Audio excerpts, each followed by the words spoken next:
आज के वीडियो में पुष्प का स्त्री जननांग जायांग अर्थात गायनोसियम को चित्र और उदाहरण से समझाएंगे। तो देखिए, इसके अंतर्गत जायांग या स्त्री केसर की संरचना, बीजांड अथवा गुरु बीजाणुधानी की संरचना और इसके कार्य क्या होते हैं, बीजांड के प्रकार, गुरु बीजाणु जनन और भ्रूणकोश, इन सब को चित्रों के माध्यम से अच्छी तरीके से पहले समझाएंगे और इसके बाद फिर परीक्षा में कैसे लिखें, लिखना भी आपको बताएंगे। चलिए शुरू करते हैं। तो देखिए, ये जो आप चित्र देख रहे हैं ये एक पुष्प के जायांग का चित्र है, या फिर एक जो पुष्प का जायांग होता है वो एक या कई अंडकों से मिलकर बना होता है, एक या कई अंडकों से मिलकर बना होता है। तो यहाँ पर एक अंडक को दिखाया गया है। इस एक प्रारूपिक अंडक में मुख्य रूप से 3 भाग होते हैं। ये जो आप भाग देख रहे हैं नीचे का फूला हुआ भाग, इसे अंडाशय कहते हैं। नीचे का फूला हुआ भाग अंडाशय या फिर ओवरी कहलाता है। और इसी के अंदर, अंडाशय के अंदर देखिए बीजांड होते हैं। जो बीजांड है वास्तव में यही गुरु बीजाणुधानी होते हैं। बीजांड को अंग्रेजी में ओव्यूल कहा जाता है। और अंडाशय के ऊपर एक पतली छड़ जैसी संरचना होती है, एक वृंत होता है जिसे क्या कहा जाता है, वर्तिका कहा जाता है। वर्तिका को अंग्रेजी में स्टाइल कहते हैं। और वर्तिका के शीर्ष पर एक चिपचिपा सा भाग होता है, चिपचिपा सा लसलसा सा भाग होता है, छोटे छोटे से रोए भी होते हैं जिसे वर्तिकाग्र कहा जाता है। वर्तिकाग्र या फिर अंग्रेजी में स्टिग्मा भी कहते हैं। स्टिग्मा फॉर स्टिकी यानी चिपचिपा होता है ये। तो ये चिपचिपा होता है और ये पराग कणों को ग्रहण करता है। परागण होने लगता है तो जो परागकण आता है तो ये परागकणों को धारण करता है, ग्रहण करता है। और फिर ये जब परागकण अंकुरित होता है यहाँ से चिपचिपा पदार्थ सोख करके, तो अंकुरित पराग नलिका जो बनाता है वो पराग नलिका वर्तिका के माध्यम से अंडाशय तक पहुंचती है। कहने का मतलब यह है कि वर्तिकाग्र और अंडाशय को जोड़ने का कार्य क्या करता है, वर्तिका करती है, ये जोड़ने का कार्य करता है। और आधार का फूला हुआ भाग अंडाशय है। इस तरह से आप बता देंगे। एक अंडाशय में एक या फिर एक से अधिक बीजांड हो सकते हैं। एक अंडाशय जो होता है, एक या एक से अधिक बीजांड इसमें पाए जाते हैं या ओव्यूल पाए जाते हैं। अब ये तो हो गई जायांग या स्त्री केसर की संरचना। फिर मैंने बताया था बीजांड या गुरु बीजाणुधानी की संरचना। तो देखिए, इसके बीजांड को हम यहाँ पर बना लेते हैं, एक रेखीय चित्र बनाते हैं अच्छे से। जल्दी से पहले अंदर का भाग बना लेते हैं। ये हो जाएगा इसका भ्रूणकोश, ये हो जाएगा इसका बीजांड काय, और इसमें एक पहले का अध्यावरण और फिर एक बाद का अध्यावरण हो जाएगा। और इसी तरह से इधर भी अध्यावरण और इधर दूसरा अध्यावरण हो जाएगा, और ये यहाँ से आकर के यहाँ जुड़ा होगा इस तरह से। और इधर सहायक कोशिकाएं और साथ में अंड कोशिका हो जाएगी जिन्हें सिनर्जिड सेल कहा जाता है। यहाँ पर द्विगुणित केंद्रक हो जाएगा और यहाँ पर प्रतिध्रुवीय कोशिकाएं हो जाएंगी या एंटीपोडल सेल्स हो जाएंगी भ्रूणकोश के अंदर। अब इसको नामांकित कर देंगे। ये देखिए, ये वाला जो भाग है, ये नीचे का भाग, ये प्लेसेंटा कहलाता है या फिर बीजांडासन भी कहते हैं। प्लेसेंटा को बीजांडासन भी कहा जाता है। और ये ऊपर जो छड़ जैसा भाग है, इस भाग को बीजांड वृंत कहा जाता है। ये बीजांड वृंत होता है, या अंग्रेजी में कहें तो फ्यूनिशिल होता है। फ्यूनिशिल बीजांड वृंत को कहा जाता है। और ये जो यहाँ पर एक छिद्र दिख रहा है, इसे बीजांड द्वार कहा जाता है। बीजांड द्वार, या फिर अंग्रेजी में कहें तो माइक्रोपाइल कहा जाता है। और आपको बता दें, ये जो बीजांड का पूरा शरीर है, ये बीजांड और ये है बीजांड वृंत। तो बीजांड बीजांड वृंत से जिस स्थान पर जुड़ा होता है, इस स्थान को, इस जोड़ को नाभिका कहा जाता है। बहुत ही इंपॉर्टेंट क्वेश्चन इस पर पूछा जाता है। बीजांड और बीजांड वृंत, यानी बीजांड वृंत बीजांड से जिस स्थान पर जुड़ता है उसे नाभिका या हाइलम कहा जाता है। नाभिका या हाइलम। और जो ये बीजांड है ये द्विअध्यावरणीय बीजांड है। तो ये आउटर मेम्ब्रेन हो जाएगी इसकी, और ये इनर मेम्ब्रेन हो जाएगी। ये आउटर इंटीग्यूमेंट हो जाएगा, इंटीग्यूमेंट, और ये इनर इंटीग्यूमेंट, यानी ये अध्यावरण हो जाएगा। हिंदी में कहें तो अध्यावरण, बाह्य अध्यावरण और ये अंतः अध्यावरण, ये बाह्य अध्यावरण हो जाएगा। और ये हो जाएगा भ्रूण कोश, भ्रूण कोश हो जाएगा। अब ये जो अध्यावरण होते हैं, ये अध्यावरण जिस स्थान से जुड़े होते हैं, जहां से निकलते हैं, इसे निभाग कहा जाता है। निभाग या अंग्रेजी में क्या कहते हैं, चलाजा कहा जाता है, निभाग या चलाजा। और ये जो बीजांड वृंत होता है, बीजांड वृंत में एक उद्रेक होता है, एक उद्रेक पाया जाता है, उभार होता है, जिसे रैफी कहा जाता है। इस उद्रेक को क्या कहते हैं, रैफी कहा जाता है। तो इस तरह से ये बीजांड या गुरु बीजांडधानी की संरचना हो जाएगी। ये रेखीय चित्र है, आप चाहें तो इसको रेखीय के अलावा वहां पर कोशिकीय चित्र भी बना सकते हैं। तो एक बार फिर से देख लेते हैं। ये जो प्लेसेंटा है, जहां से बीजांड जुड़ा होता है, और ये बीजांड वृंत है, जिसे फेनुसिल कहा जाता है। ये पूरा बीजांड का शरीर है। तो बीजांड और बीजांड वृंत, यानी बीजांड वृंत बीजांड से जहां पर जुड़ा होता है, इस स्थान को नाभिका कहा जाता है या हाइलम कहा जाता है। और ये जो भ्रूण कोश के ऊपर अर्धवृत्त आप देख रहे हैं, इसे बीजांड काय कहा जाता है। और ये जो अध्यावरण है, जहां से जुड़े होते हैं, उसे निभाग कहा जाता है या चलाजा कहा जाता है। नाभिका और निभाग पर कई बार क्वेश्चन पूछा गया है बोर्ड परीक्षा में। और ये जो अध्यावरण है, यहाँ पर देखिए एक छिद्र होता है भ्रूणकोश के अंदर जाने के लिए, तो इसे बीजांड द्वार या माइक्रोपाइल कहा जाता है। ये बाह्य इंटीग्यूमेंट हो जाएगा, यानी बाह्य अध्यावरण हो जाएगा। ये अंतः अध्यावरण हो जाएगा। पर आपको बता दें, ये जो अध्यावरण होते हैं, अध्यावरण के आधार पर जो बीजांड होता है, बीजांड 3 प्रकार का होता है। अध्यावरण के आधार पर बीजांड 3 प्रकार के होते हैं, जिनमें 2 अध्यावरण पाए जाते हैं। तो 2 अध्यावरण के आधार पर उन्हें द्विअध्यावरणीय कहा जाता है, द्विअध्यावरणीय या फिर बाइटेगैमिक। 2 अध्यावरण पाए जा रहे हैं तो उसे बाइटेगैमिक कहा जाता है। और जिनमें केवल एक ही अध्यावरण पाया जाता है, केवल एक, उन्हें यूनिटेगैमिक कहा जाता है, एक अध्यावरणीय। और तीसरे प्रकार के होते हैं जिनमें अध्यावरण पाया ही नहीं जाता है, उन्हें एटगैमिक कहा जाता है। तो अध्यावरण के आधार पर बीजांड 3 प्रकार के हो गए। एक तो द्विअध्यावरणीय हो गए, जिसे बाइटेगैमिक कहा था, बाइटेगैमिक। और दूसरा एक अध्यावरणीय हो गए, एक अध्यावरणीय, जिसे यूनिटेगैमिक कहा। और तीसरा हो गए अध्यावरणहीन या अध्यावरण विहीन, यानी एटगैमिक हो जाएंगे। तो अध्यावरण के आधार पर बीजांड 3 प्रकार के हो गए। आपको यहीं पर बता दें एक बात और, मैंने अभी आपको शुरुआत में बताया था कि एक अंडपी यहाँ पर प्रारूपिक अंडप बनाया गया है। तो अगर एक अंडप से बना है तो उसे एक अंडपी कहेंगे। एक अंडप से बना है तो एक अंडपी जायांग कहा जाएगा, एक अंडपी जायांग, यानी कि मोनोकार्पिलरी ओवरी हो जाएगी। एक अंडपी जायांग यानी मोनोकार्पिलरी ओवरी, जैसे मटर में पाया जाता है और सेम में पाया जाता है। तो ये तो हो गया एक अंडपी। अगर किसी जायांग में एक से अधिक अंडप पाए जा रहे हैं, एक से अधिक कार्पल पाए जा रहे हैं, तो उसे क्या कहेंगे, तो उसे बहुअंडपी कहा जाता है। पॉलीकार्पेलरी जायांग हो जाएगा या गायनोसियम हो जाएगा। अब इसके बीच में एक अंडपी से लेकर के बहुअंडपी तो बता दिया। अब इसके बीच में द्विअंडपी, अगर द्विअंडप पाए जा रहे हैं तो द्विअंडपी यानी बाइकार्पेलरी, और अगर 3 अंडप पाए जा रहे हैं तो त्रिअंडपी। तो इतना आपको समझ में आ गया होगा। चलिए अब इसके भ्रूणकोश को डिटेल से समझा देते हैं। ये देखिए भ्रूणकोश को समझाना था, तो भ्रूणकोश को भी अच्छे तरीके से आपको समझाते हैं। इसके बाद फिर बीजांड के प्रकार और गुरुबीजांड समझाएंगे। तो देखिए यहाँ पर एक भ्रूणकोश को अच्छी तरह से हम बना लेते हैं। बड़ा सा चित्र, ऊपर की कोशिकाओं को जो प्रतिध्रुवीय कोशिकाएं थीं, बीच के केंद्रक को जो द्विगुणित केंद्रक था, नीचे की कोशिकाओं को जो सहायक कोशिकाएं और अंड कोशिका थी, जिन्हें सिनर्जिस्ट सेल कहते हैं। ये एक भ्रूणकोश बना लिया है। अब इसको नामांकित करते हैं। नामांकित करने में इसे क्या कहा जाता है, एंटीपोडल सेल कहा जाता है। एंटीपोडल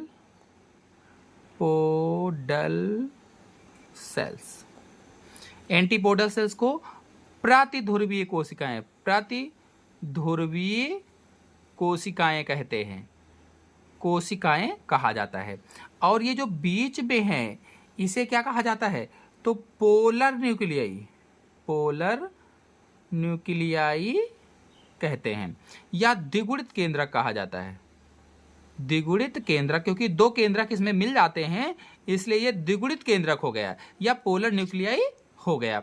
और इसके बाद में ये जो दो नीचे की कोशिकाएं हैं, एक ये और दूसरी वाली ये, इन्हें सहायक कोशिकाएं कहा जाता है। ये सहायक कोशिकाएं हैं, सहायक कोशिकाएं, या फिर अंग्रेजी में कहें तो सिनर्जिड सेल कहा जाता है। सिनर्जिड सेल्स कहा जाता है। और ये जो ऊपर की कोशिका होती है, बीच की कोशिका, इसे अंड कोशिका कहा जाता है। अंड कोशिका या फिर एग सेल कहा जाता है। एग, CELL, एग सेल है ये। यहाँ पर इन कोशिकाओं को क्या कहा जाता है? सिनर्जिड सेल कहा जाता है। ये एग सेल या अंड कोशिका हो जाएगी। इसमें दो केंद्रक मिल जाते हैं, दो पोलर न्यूक्लियाई मिल जाते हैं, इसलिए द्विगुणित केंद्रक हो जाएगा। और ऊपर की प्रतिध्रुवीय कोशिकाएं होती हैं या फिर एंटीपोडल सेल्स होती हैं। ये बीजांड के अंदर जो गुर बीजांडधानी थी उसके अंदर का भ्रूणकोश हो जाएगा। चलिए अब बीजांड के प्रकार आपको समझा देते हैं, कौन कौन से प्रकार होते हैं और क्या क्या उसमें होता है। तो बीजांड के प्रकार में देखिए, पहला प्रकार होता है आर्थोट्रोपस। आर्थोट्रोपस, ये जो आर्थोट्रोपस बीजांड है, इसका अभी चित्र की सहायता से आपको समझाते भी चलते हैं और चित्र भी बनाते चलते हैं। देखिए, जो आर्थोट्रोपस बीजांड होता है, ये बीजांड सीधा होता है। आर्थोट्रोपस बीजांड एकदम सीधा होता है, इस तरह से। आप देखते जाइएगा, ये आर्थोट्रोपस बीजांड हम बना रहे हैं और ये इस तरह से बिल्कुल सीधा होता है। ये यहाँ पर थोड़ा सा केंद्र गलत हो गया है, यहाँ पर बनाना चाहिए था। तो ये माइक्रोपाइल हो जाएगा, माइक्रोपाइल हो जाएगा। ये एम्ब्रियो हो जाएगा। यहाँ पर ये चलाजा यानी कि निभाग हो जाएगा। और ये फ्यूनिशिल। तो आर्थोट्रोपस बीजांड हमेशा सीधा होता है। और सीधा होने के बाद में क्या लिखेंगे? इसमें बीजांड द्वार, देखिए बीजांड द्वार है कि नहीं? बीजांड द्वार, इसमें बीजांड द्वार। और देखिए ये निभाग है, निभाग। और देखिए बीजांड वृंत है, बीजांड वृंत एक सीधी रेखा में है।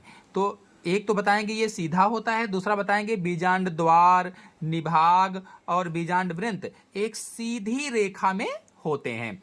अब देखिए दूसरा कौन सा होता है? तो दूसरा होता है एनाट्रोपस।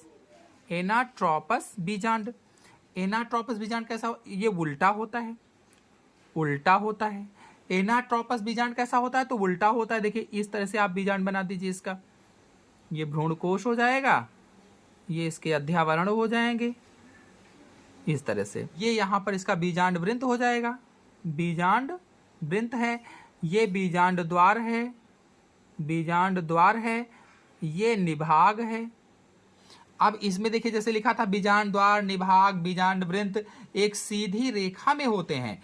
तो इसमें क्या लिखेंगे? इसमें लिखेंगे बीजांड द्वार और बीजांड वृंत पास पास आ जाते हैं। देखिए ये है बीजांड वृंत और ये है बीजांड द्वार, तो ये बिल्कुल पास पास आ जाते हैं। इसमें देखिए सीधी रेखा में दूर थे, बीजांड द्वार यहाँ था, बीजांड वृंत यहाँ था। तो इसमें बीजांड द्वार और बीजांड वृंत पास पास आ जाते हैं। और केवल बीजांड द्वार और निभाग एक सीधी रेखा में होते हैं। बीजांड द्वार और निभाग एक सीधी रेखा में पाए जाते हैं। और फिर अगला हो जाएगा तीसरा, हेमीट्रोपस। हेमीट्रोपस बीजांड। जो हेमीट्रोपस बीजांड होता है वो कुछ इस तरह से बीजांड होता है। देख लेते हैं इसको जल्दी से। ये इसके अध्यावरण हो जाएंगे, इंटीग्यूमेंट हो जाएंगे और ये इस तरह से होता है। हेमीट्रोपस बीजांड होता है। और हेमीट्रोपस बीजांड में यहां पर देखिए ये बीजांड वृंत हो जाएगा और ये बीजांड द्वार हो जाएगा, बीजांड द्वार हो जाएगा, ये निभाग हो जाएगा। तो जो हेमीट्रोपस बीजांड होता है इसमें जो बीजांड द्वार है और जो निभाग है ये एक सीधी रेखा में है। बीजांड द्वार और निभाग सीधी रेखा में है लेकिन क्षैतिज रूप में, क्षैतिज रूप में सीधी रेखा में होते हैं, निभाग और बीजांड द्वार क्षैतिज रूप में। और जो बीजांड वृंत है ये बीजांड द्वार से 90 डिग्री पर होता है, 90 डिग्री पर। बीजांड द्वार बीजांड वृंत से 90 डिग्री पर होता है हेमिट्रोपस में। जैसे आप रेननकुलस ले लीजिए, रेननकुलस में इस प्रकार का बीजांड पाया जाता है। और जो आर्थोट्रोपस बीजांड है ये पॉलीगोनम में पाया जाता है, पॉलीगोनम में इस प्रकार का बीजांड पाया जाता है आर्थोट्रोपस बीजांड। और जो एनाट्रोपस है जैसे चना है, मटर है, सेम है, इस प्रकार के बीजांड चना, मटर, सेम में पाए जाते हैं एनाट्रोपस। और हेमिट्रोपस किसमें, तो मैंने बताया रेननकुलस आदि में पाया जाता है। फिर अगला है चौथा, आप ले लीजिए कैम्पाइलोट्रोपस, कैम्पाइलोट्रोपस बीजांड। जो कैम्पाइलोट्रोपस बीजांड होता है ये थोड़ा सा आगे की ओर घुमा हुआ होता है, इस तरह से। देखिए हम बनाकर दिखाते हैं आपको।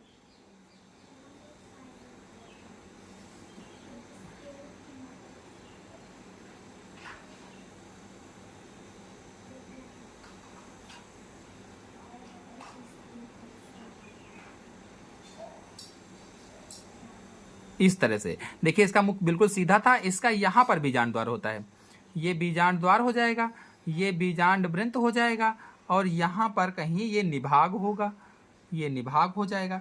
तो जो कैम्पाइलोट्रोपस बीजांड है इस प्रकार का बीजांड कुछ मुड़ा हुआ होता है, कुछ मुड़ा हुआ होता है, देखिए थोड़ा सा मुड़ा हुआ होता है। और जो बीजांड द्वार है और निभाग है दोनों एक सीधी रेखा में नहीं होते हैं। ये देखिए यहाँ पर है, ये यहाँ पर मुड़ा हुआ है, तो ये रेखा तो इधर चली जाएगी, ये इधर चली जाएगी। इसलिए बीजांड द्वार और निभाग दोनों एक सीधी रेखा में नहीं होकर के क्या करते हैं कि बीजांड वृंत के समीप आ जाते हैं, बीजांड वृंत के समीप। और किस में पाया जाता है, तो जैसे कैपिरिडेसी कुल होता है, कैपिरिडेसी कुल में है, कीनोपोडिएसी कुल में है, कैम्पाइलोट्रोपस बीजांड पाया जाता है। और फिर पांचवा आप समझ लीजिए कि एम्फीट्रोपस, एम्फीट्रोपस जो बीजांड है, एम्फीट्रोपस बीजांड कैसा होता है, इसका ये अंदर का भाग हो जाएगा, इसके ये आध्यावरण हो जाएंगे, और बिल्कुल यहाँ से पास से इस तरह से निकलता है। ये एम्फीट्रोपस इस तरह से होता है। जैसे संतरा में पाया जाता है, नींबू में पाया जाता है, नारंगी में पाया जाता है, इस तरीके की बीजांड संतरा, नींबू इनमें पाए जाते हैं। तो ये अनुप्रस्थ कुछ होता है, अनुप्रस्थ अवस्था में बीजांड वृंत के साथ समकोण बनाता है, अनुप्रस्थ अवस्था में। और भ्रूणकोश घोड़े की नाल जैसा हो जाता है, जैसे घोड़े की नाल होती है, इसका भ्रूणकोश इस तरह से घूमा हुआ होता है। तो इसकी एक पहचान यही है कि जो भ्रूणकोश होगा, भ्रूणकोश घोड़े की नाल जैसा होगा, घूमा हुआ इस तरह से हो जाता है, घोड़े की नाल जैसा। और फिर अगला होता है सर्सिनोट्रोपस, सर्सिनोट्रोपस बीजांड। तो सर्सिनोट्रोपस बीजांड जो होता है ये बिल्कुल घूम जाता है, जो सर्सिनोट्रोपस बीजांड है ये इस तरह से घूम जाता है। जैसे बीजांड वृंत है तो ये बीजांड वृंत घूम करके इस तरह से आ जाता है, ऐसे और ये ऐसे और इस तरह से पूरा बीजांड वृंत इस तरह से घूम लेता है, जो सर्सिनोट्रोपस बीजांड होता है। और ये बीजांड जैसे नागफनी है, नागफनी में पाया जाता है, कैक्टस कुल में जितने भी पौधे होते हैं उनमें सब में इस प्रकार का बीजांड पाया जाता है। तो इस तरह से बीजांड का प्रकार हो जाएगा। जितना कुछ मैंने आपको समझाया है, चलिए इसको कैसे लिखेंगे, परीक्षा में लिखना भी बता देंगे कैसे लिखेंगे। चलिए शुरू करते हैं। पुष्प होता है, इस पुष्प में ये जो बीच वाला भाग होता है इसे पुष्प का मादा जनन अंग अथवा फीमेल रिप्रोडक्टिव ऑर्गन कहा जाता है। ये जो बीच वाला भाग है इसे अगर हम अलग निकालें तो इसे पुष्प का मादा जनन अंग अथवा फीमेल रिप्रोडक्टिव ऑर्गन कहा जाता है। और इसे गायनेसियम अथवा पिस्टिल भी कहा जाता है। गायनेसियम या पिस्टिल यह एक या एक से अधिक अंडकों अथवा कार्पल से मिलकर बना होता है। यहाँ पर मैंने एक अंडक या एक कार्पल वाला लिया है। प्रत्येक अंडक में आधार वाला फूला हुआ भाग अंडाशय या ओवरी कहलाता है। यानी हर एक अंडक में, हर एक कार्पल में जो आधार वाला फूला हुआ भाग होता है उसे ओवरी या अंडाशय कहा जाता है। और अंडाशय या ओवरी के ऊपर एक पतली नली के समान संरचना आपको दिखाई दे रही है। इस पतली नली के समान संरचना को वर्तिका कहा जाता है या स्टाइल कहा जाता है। स्टाइलिश होती है इसलिए स्टाइल कहा जाता है।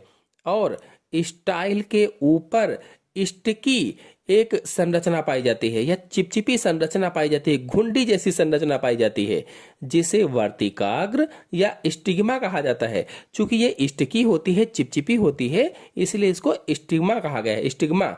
अब अंडाशय या ओवरी के अंदर देखिए बहुत सी छोटी छोटी गोल आकृति की रचनाएं आपको दिख रही हैं। इस अंडाशय के अंदर या ओवरी के अंदर बहुत सी छोटी छोटी गोल सी संरचनाएं आपको दिख रही हैं, अंडाकार संरचनाएं दिख रही हैं, जिन्हें बीजांड अथवा ओव्यूल कहा जाता है। बीजांड या फिर अंग्रेजी में ओव्यूल कहा जाता है। और इन्हीं बीजांड या ओव्यूल को गुरु बीजांडधानी या मेगा स्पोरेंजियम कहा जाता है। यानी जो बीजांड होते हैं, जो ओव्यूल होते हैं, इन्हीं को गुरु बीजांडधानी या मेगा स्पोरेंजियम कहा जाता है। तो आपको पता चल गया कि गुरु बीजांडधानी या मेगा स्पोरेंजियम क्या होती है। तो गुरु बीजांडधानी या मेगा स्पोरेंजियम फूल अथवा फ्लावर में अंडाशय के अंदर बीजांड या ओव्यूल के रूप में पाया जाता है। जो अंडाशय होता है, जो ओवरी होता है, उसमें ओव्यूल जो होता है वही गुरु बीजांडधानी होती है या मेगा स्पोरेंजियम होती है। तो प्रत्येक बीजांड अथवा गुरु बीजांडधानी अंडाशय में बीजांडासन से एक पतले वृंत के द्वारा जुड़ा रहता है।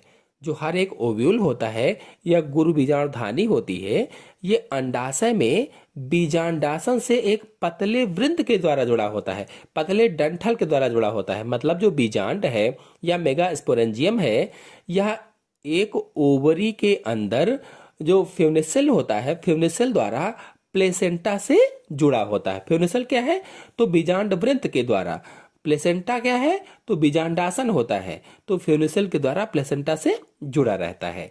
और बीजांड अथवा ओव्यूल जिस स्थान पर बीजांड वृंत अथवा फ्यूनिसल से जुड़ा होता है उसे नाभिका अथवा हाइलम कहा जाता है। इंपॉर्टेंट पॉइंट है, जो बीजांड है ये जिस स्थान पर बीजांड वृंत से जुड़ा होता है उसे ही नाभिका कहते हैं अथवा हाइलम कहा जाता है। और बीजांड वृंत अथवा फ्यूनिसल में एक उद्रेक होता है जिसे रैफी कहा जाता है। जैसा कि आपको चित्र में दिख भी रहा है, एक उद्रेक है, इसे रैफी कहते हैं।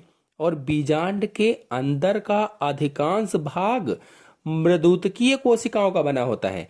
जो बीजांड के अंदर का भाग है वो अधिकांश भाग किस ऊतक का बना है? तो मृदुतकीय कोशिकाओं का बना होता है, मृदुतक ऊतक का बना होता है, अथवा कह लीजिए कि पैरेनकाइमेटस सेल्स का बना होता है, जिसे बीजांड काय कहा जाता है अथवा न्यूसेलस कहा जाता है। बीजांड काय अथवा अंग्रेजी में न्यूसेलस कहते हैं। मतलब बीजांड अथवा मेगा स्पोरेंजियम का मुख्य शरीर बीजांड काय या न्यूसेलस कहलाता है। और बीजांड काय अथवा न्यूसेलस एक या दो कवचों से ढका रहता है, या तो एक कवच होगा या दो कवचों से ढका रहता है, जिन्हें अध्यावरण कहा जाता है या अंग्रेजी में कहें तो इंटेग्यूमेंट कहा जाता है। जिनमें दो आवरण होते हैं उनमें बाहर वाले आवरण को बाह्य अध्यावरण कहा जाता है या आउटर इंटेग्यूमेंट कहा जाता है, और अंदर वाले आवरण को अंतः अध्यावरण अथवा इनर इंटेग्यूमेंट कहा जाता है। देखिए, आपको बता दें कि जिस गुरु बीजांडधानी या बीजांड पर एक ही आवरण होता है उसे एक अध्यावरणी बीजांड कहते हैं। कोई गुरु बीजांडधानी ऐसी है या कोई ओव्यूल ऐसा है, कोई बीजांड ऐसा है जिस पर एक ही आवरण है, तो उसे एक अध्यावरणी बीजांड अथवा यूनिटेगैमिक कहते हैं, यूनिटेगैमिक। और जिस बीजांड पर दो आवरण होते हैं उसे द्वि अध्यावरणी या बाइटेगैमिक कहा जाता है, बाइटेगैमिक। देखिए, जो सूरजमुखी है, गेंदा है, आदि के बीजांड अथवा ओव्यूल में एक आवरण होता है, और लोरेंथस है, चंदन है, आदि में जो बीजांड होते हैं तो इसमें आवरण पाया ही नहीं जाता है, तो उन्हें अध्यावरणहीन कहा जाता है या एटगैमिक कहा जाता है, एटेगैमिक कहते हैं। अब देखिए, बीजांड काय अथवा न्यूसेलस के अग्रभाग एपिक्स पर एक छिद्र होता है जिसे बीजांड द्वार या माइक्रोपाइल कहा जाता है। जो बीजांड काय है अथवा न्यूसेलस है, इसके आगे वाले भाग एपिक्स पर एक छिद्र है जिसे बीजांड द्वार या माइक्रोपाइल कहते हैं। और बीजांड काय का आधार चैलाजा अथवा निभाग कहलाता है। जो बीजांड काय का आधार है उसे चैलाजा अथवा निभाग कहा जाता है। मतलब अध्यावरण अथवा इंटीग्यूमेंट जहां से निकल रहे हैं, जो अध्यावरण है, जो आवरण है जहां से निकले हुए हैं, उसे निभाग या चैलाजा कहा जाता है। और बीजांड का या न्यूसेलस के अंदर एक अंडाकार संरचना है जिसे भ्रूण कोश अथवा एम्ब्रियो सैक कहा जाता है। जो बीजांड काय अथवा न्यूसेलस है, इसके अंदर बीच में एक अंडाकार संरचना आपको दिख रही है, उसे ही भ्रूणकोश अथवा एम्ब्रियो सैक कहा जाता है। और यह फीमेल गैमेटोफाइट को प्रदर्शित करती है, फीमेल गैमेटोफाइट को। और आपको बता दें, इसी भ्रूणकोश में 3 कोशिकाएं निभाग की ओर, जिधर निभाग है उधर 3 कोशिकाएं होती हैं। उन कोशिकाओं को प्रतिमुख कोशिकाएं कहा जाता है, एंटीपोडल सेल्स कहा जाता है। प्रतिमुख कोशिकाएं या एंटीपोडल सेल्स कहा जाता है। और 2 स्वतंत्र ध्रुवीय केंद्रक बीच में होते हैं। जो बीच में 2 केंद्रक हैं, ये पोलर न्यूक्लियाई कहलाते हैं या द्विध्रुवीय केंद्रक कहलाते हैं। और 3 कोशिकाएं बीजांड द्वार की ओर होती हैं, आपको दिख भी रही हैं। जो बीजांड द्वार है, इसकी तरफ जो भ्रूणकोश है, भ्रूणकोश में 3 कोशिकाएं हैं। इनमें से जो बीच वाली कोशिका है, बीच वाली कोशिका को अंड कोशिका कहा जाता है या एग सेल कहा जाता है। और इसके दोनों तरफ यानी अंड कोशिका के दोनों तरफ या इधर उधर स्थित कोशिकाओं को सहायक कोशिकाएं कहा जाता है या सिनर्जिड सेल कहते हैं। सहायक कोशिकाएं या सिनर्जिड सेल कहा जाता है। और तीनों कोशिकाएं मिल करके या सम्मिलित रूप से अंड समुच्चय या अंड उपकरण बनाते हैं या एग आपरेटस बनाते हैं। और बीजांड द्वार वाले सिरे के पास एक तंतु रूपी उपकरण या फिलीफॉर्म ऑपरेटस होता है या संकलित मोटी भित्ति का बना होता है। और जीवद्रव्य कला का सतही क्षेत्रफल बढ़ाता है। तो इस प्रकार से आज के वीडियो में मैंने आप लोगों को महाबीजाणुधानी अथवा मेगा एस्पोरेंजियम अथवा गुरु बीजाणुधानी के बारे में डिटेल से समझाया। आशा है आप लोगों को अच्छी तरह से समझ में आ गया होगा। समझ में आ गया हो तो वीडियो को लाइक और शेयर कीजिए। चैनल पर नए हैं तो चैनल को सब्सक्राइब कर लीजिए। धन्यवाद।